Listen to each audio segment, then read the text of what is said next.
ঢালিউড তারকা শাকিব খানের Prince once upon A time in Dhaka নিয়ে হচ্ছে ষড়যন্ত্র, এমন ইঙ্গিত দিলেন সিনেমাটির নির্মাতা ও প্রযোজক।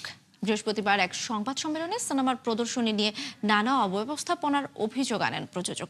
অন্যদিকে সামাজিক মাধ্যমে দেয়া এক পোস্টে প্রিন্সকে উদ্দেশ্য প্রণোদিতভাবে বাধাগ্রস্ত করার আভাস দিয়েছেন নির্মাতা আবু হায়াত মাহমুদ।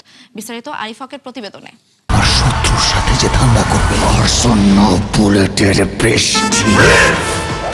অবশেষে ঈদের এক সপ্তাহের মাথায় সকল জটিলতার অবসান কাটিয়ে নির্বিঘ্নে মাল্টিপ্লেক্সগুলোতে প্রদর্শিত হচ্ছে Prince once upon A time in Dhaka. এর আগে ডিসিপি সমস্যার কারণে ঈদের প্রথম 3 দিন ঢালিউড তারকা শাকিব খানের প্রিন্সের শো চলেনি স্টার সিনেপ্লেক্সের কোনো শাখায়। চতুর্থ দিন প্রদর্শনী শুরু হলেও কারিগরি ত্রুটির কারণে বসুন্ধরা শপিং মল শাখায় মাঝপথে বন্ধ করে দেয়া হয় সেটি। দর্শককে ফেরত দেওয়া হয় টিকিটের অর্থ।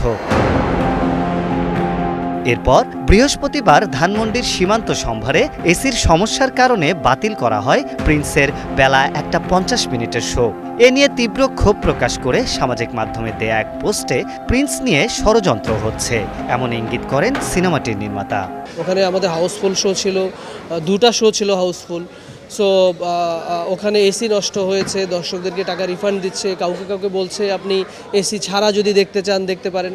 সো দর্শক তো আসলে এগুলো আসলে শুনবে না। একটা সপ্তাহ সিনেমাটাকে এইভাবে আসলে পিছিয়ে দেওয়া, সেটা নিশ্চয়ই ভালো লক্ষণ না। বৃহস্পতিবার এক সংবাদ সম্মেলনে প্রিন্স নিয়ে নানান অভিযোগ জানান সিনেমার প্রযোজক ও কলাকুশলী। তাদের দাবি কুচক্রী মহলের ইন্ধনে বাধাগ্রস্ত করা হচ্ছে এই সিনেমাকে। আমরা নিজেরা দেখে গেলাম যে ছবি পুরোপুরি ঠিক, কোনো সমস্যা নাই। তো ওনারাও আশ্বস্ত হলেন যে না, সমস্যা নাই। তারপর দিন থেকে আবারও শুনলাম, পরদিন সকালবেলা শোটাতে একদম কেটে 10 মিনিট 15 মিনিট করে গান টান কেটে দেখানো হয়েছে। তো এটা কি আমার মানে সমস্যা কিনা, এটা আপনারাই বলেন। এটা এমন কোনো রকেট সায়েন্স না যে ডিসিবি ঠিক করা যাবে না, এসি ঠিক করা যাবে না। এসি তো প্রডিউসারকে ঠিক করতে পারবেন, এটা ওনার দায়িত্ব না। ওনার এন্ড থেকে উনি তো ওনার হাইয়েস্ট এফোর্টটা দিচ্ছেন। এদিকে বিষয়টি নিয়ে ক্ষোভ প্রকাশ করেন শাকিব খানের ভক্তরা।